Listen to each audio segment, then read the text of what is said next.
Before the spanker is set, the gaff and the boom are usually tied together with the gaskets, and the bottom of the boom at the throat is actually sitting on the little wooden block. By hauling on the throat halyard, it raises both the boom and the gaff at the area of the throat, and you can now remove the little wooden block.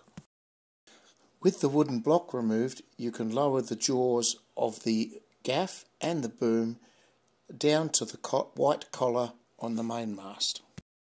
Remove all the remaining gaskets that tie up the gaff and the boom.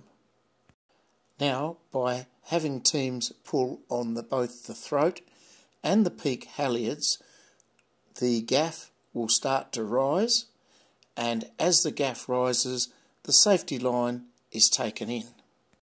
Keep raising the gaff more or less parallel to the boom.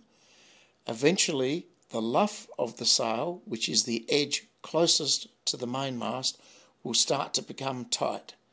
As this occurs, cease hauling on the peak halyard and sweat away on the throat halyard.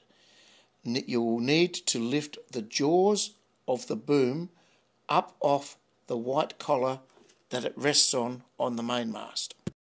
Once the jaws of the boom have lifted from the collar, you can secure the throat halyard and keep hauling on the peak halyard until that is also tight.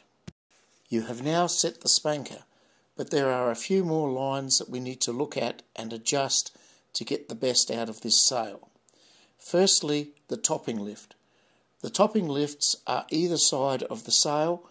They help the sail stay in place when lowering, but you need to release the lee side so as you get a nice round curve on the sail.